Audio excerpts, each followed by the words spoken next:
Sampurasun, assalamualaikum warahmatullahi wabarakatuh. Sahabat Dong Sun TV wilujeng batpang deui sareng sim kuring dina channel Dong Sun TV. Ayeuna sapatos biasa lah urang ngadongeng anu dina dinten ayeuna aya hiji cariyos anu judulna Tong Dibuka karya Abdul Qohar. Cariyos ieu anu biasa dimuat dina majalah Mangle edisi Pureading Puringkak nomor 2880 hiji. Hayu urang lajengkeun wae kana dongengna. Siapkeun leuteuna wilujeng manco, siapkeun cikopina nya. Wilujeng ngadangukeun anu judulna Tong Dibuka.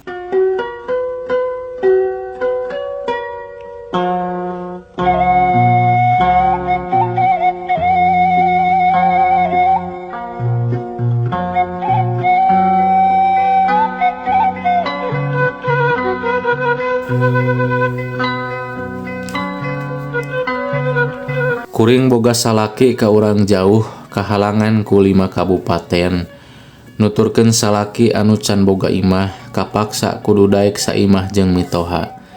Hadena mitoha anu tinggal saurang teh bager nu tadina teu betah lila-lila mah asa dilemur sorangan.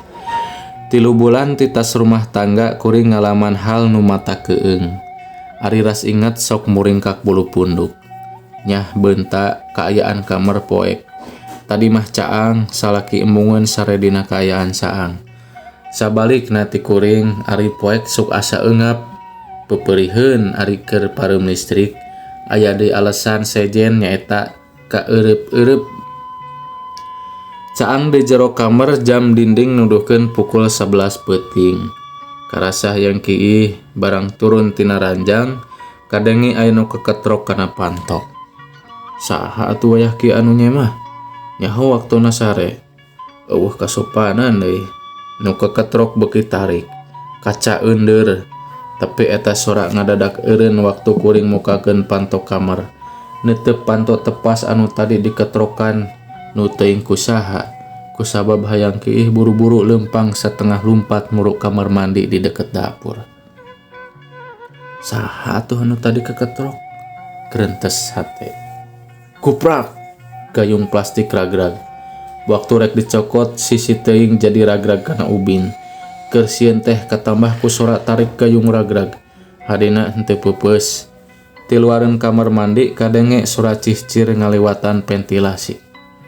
Geus aya deui grentes hate basa rek mukakeun panto anu nyambungkeun dapur jeung tengah imah. Kadengieun kitu. Teu ku salaki. Babacaan sabisa-bisa kakara aya anu kieu salila di imah mitoha. Mamitoha keur ngendong ka budakna anu cikal, incuna anyar disunatan, les sorana kekotrok leungit. Lalaunan panto disurung, ditutupkeun laun, teu wani nempo panto tepas. Sieun aya deui anu keketrok.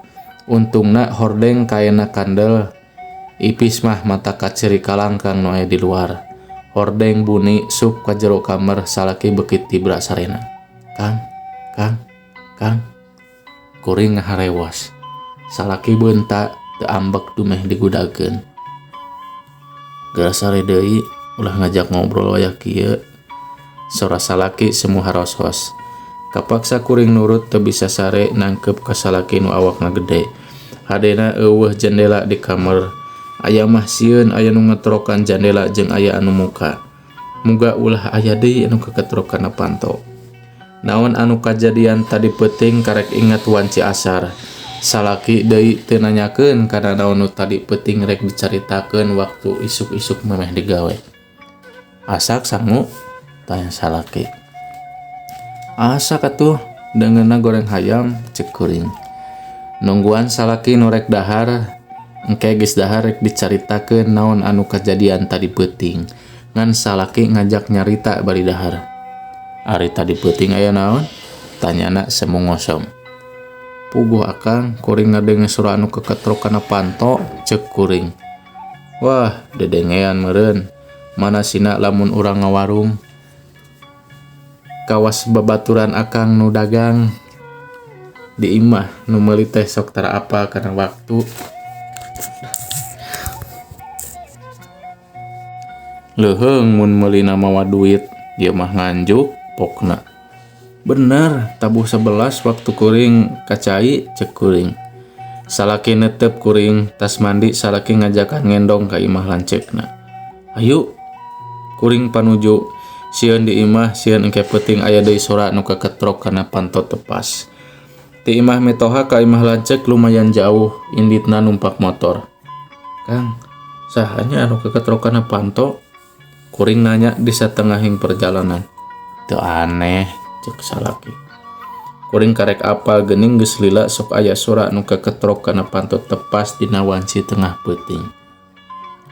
Waktu salaki keur SD oge geus aya eta sora ngan taratang tu waktuna tara saban peuting. Akang kungsi mukakeun panto. Kuring beuki pageuh nangkep kana cengeng salaki. Kungsi, emak oge kungsi, cek salaki. Kuring oge karek apal yen teu jauh ti imah aya makam. Sabaraha hiji makamna? Tanya kuring. 5 makam sakulawarga. Urang dinya. Lain, urang jauh ngan boga tanah di lembur urang. Jadi dipendem di dinya geus lila.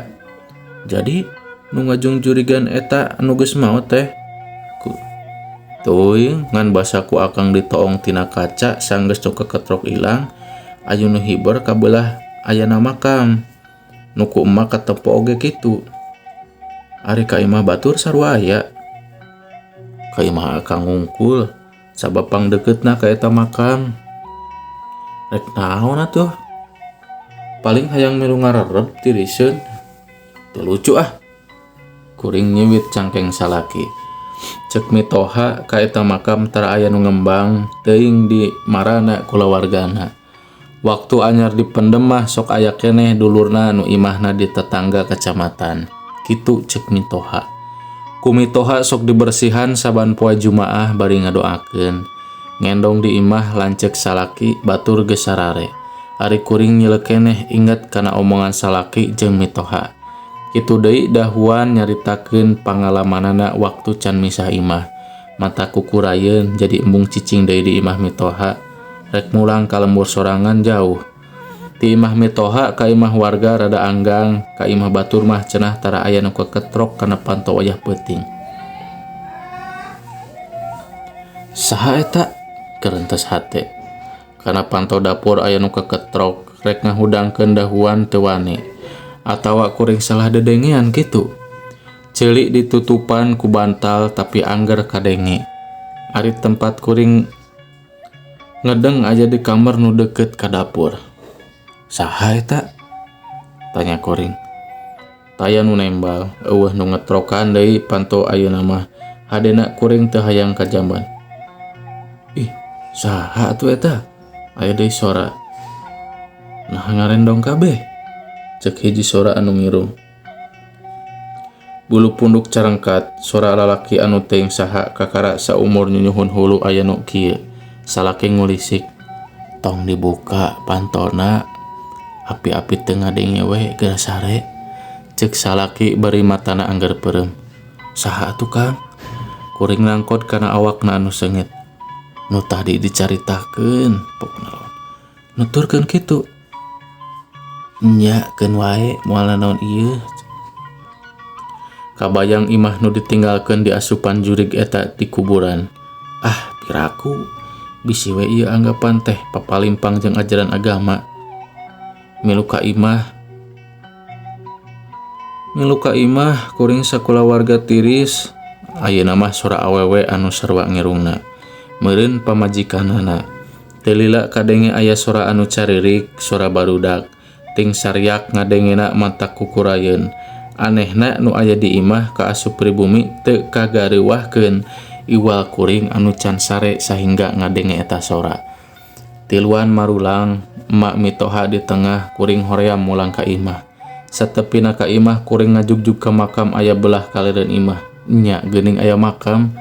Kuring ngadoakeun ka opat mayit nu tetengger makam geus kuleuheu nepi ka teu kabaca ngaran jeung titi mangsa maotna. Cag sakitu pamirsa ieu dongeng teh anu judulna Tong Dibuka. Eta tong dibuka teh jadi aya wae nu kaketrok ka imah, aya anu punten, aya anu nuturkeun we lah pokona mah. Ieu teh jadi ku salakina tong dibuka. Eta teh ti hiji makam anu caket bumi mitohana kitu panginten pamirsa. Hatur nuhun parantos manco dina channel Dongsun TV, mudah-mudahan teh sakatampi. Hapuntenna bila aya kakirangan sareng kalapatan. Hatur nuhun. Diantos di video salajengna mangga ka pamirsa anu kagungan cariosan atawa dongeng-dongeng Sunda mangga sok kitunkeun wae ka sim kuring nya keko sim kuring didongengkeun. Hatur nuhun. Assalamualaikum warahmatullahi wabarakatuh. Sampurasun.